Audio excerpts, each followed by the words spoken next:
Okay, so let's unpack this. Today we're doing a deep dive into some notes that really tackle a fundamental question about strategy.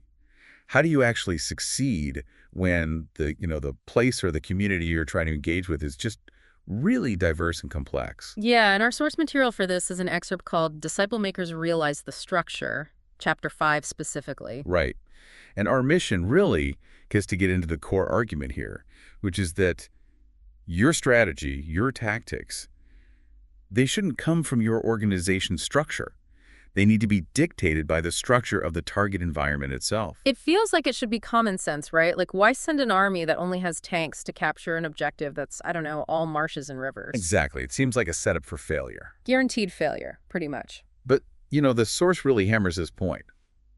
Applying this seemingly simple idea is way harder than it looks, and overlooking it, well, according to this material, that's a huge reason why efforts often just fizzle out. So let's get into their argument. Okay, so what they emphasize right off the bat is this foundational idea. Structure, strategy, tactics. They're all linked.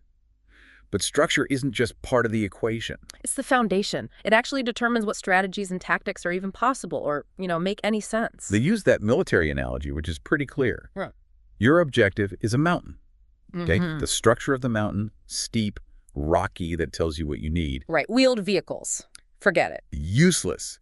You need well-trained ground troops, people who can actually climb and navigate that terrain. The mountain structure basically dictates the strategy.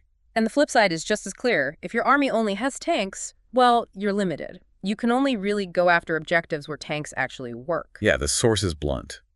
An army of tanks gets defeated by marshes and rivers. Doesn't matter how good the soldiers are, how motivated. Their tool just doesn't fit the objective structure, period. And this is where they make that critical turn, identifying what they see as the big mistake people make. It's not about having a specific tool or method, necessarily. No, the error is focusing on the structure of the sending organization, basically, your own tool, your own way of doing things, instead of digging into the structure of the community or the environment you're trying to reach, the objective itself. Right. They give examples from their world, like megachurches just trying to plant more megachurches, or house church networks only starting house churches. And sometimes even looking down on other ways as, not the real deal. It's that tank army problem again. They're stuck on their own structure, their own brand for every single situation, no matter what that situation actually looks like on the ground.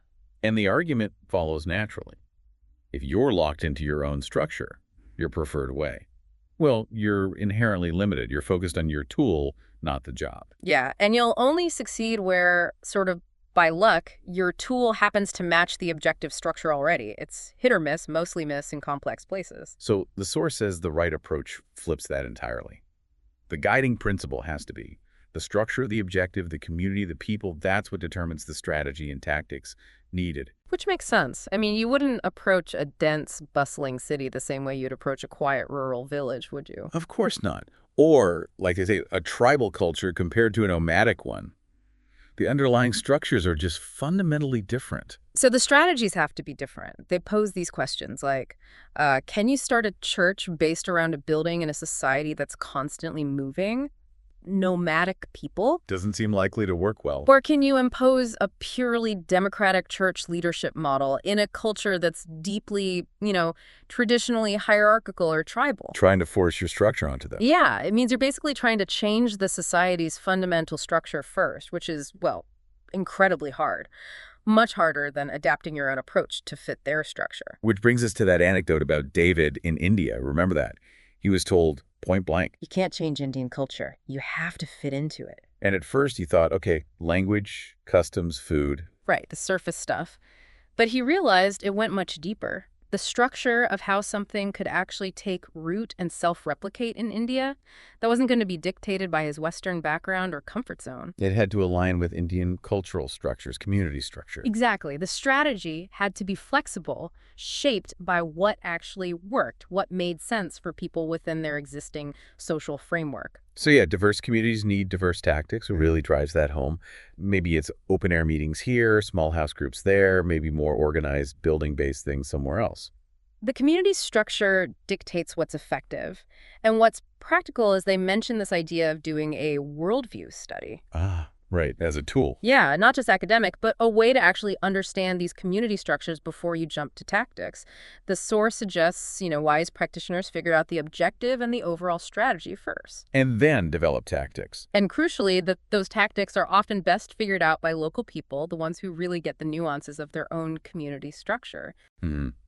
Now, they also touch on why these disciple-making movements, or DMMs, are often seen more in rural settings. Yeah, it's an interesting observation. Their thinking is that rural societies, while complex in their own right, tend to be structurally, well, maybe less fragmented than big cities. So maybe fewer different types of approaches are needed to kind of resonate? Potentially, yeah. Hmm. And their take on so-called urban DMMs is pretty sharp, too.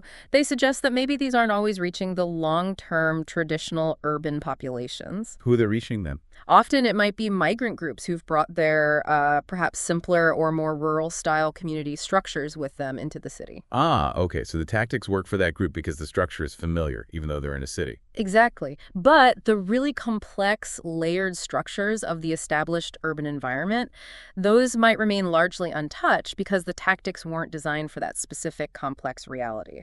And machinations. Yes. They're presented as the ultimate example of this complexity. Oh, yeah. Extremely complex, I think, is the phrase used, containing literally thousands of community structures. Thousands. Okay. So the implication there is pretty staggering. It really is. It means no single tactic, or even just a few, could possibly be enough to effectively engage a major city. So if you follow this logic, effective work in a complex megacity needs, what do they say? Thousands of tactics. Wow. Thousands. That means basically every kind of approach we know. Plus entirely new ones we haven't even thought of yet. All needed to connect with the huge variety of people and structures in a big city. And where does that creativity come from?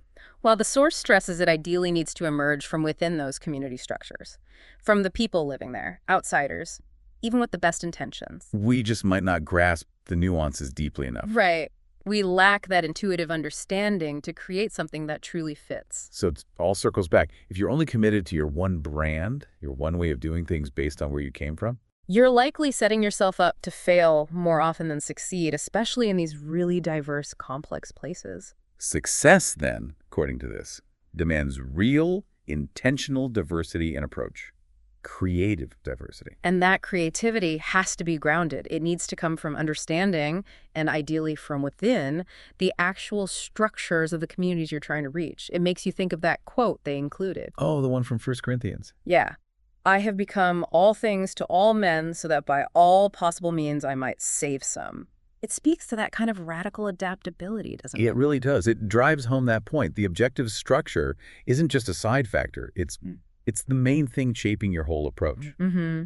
So think about this in your own context. Whether you're leading a team, trying to launch something new, teach an idea, or just connect with people different from you. Are you defaulting to your usual method, the structure you know? Or are you really trying to pause and understand the structure of your audience, the market, the situation, and letting that information actually reshape your strategy, your tactics? It's a challenging question, and here's something to maybe chew on after this.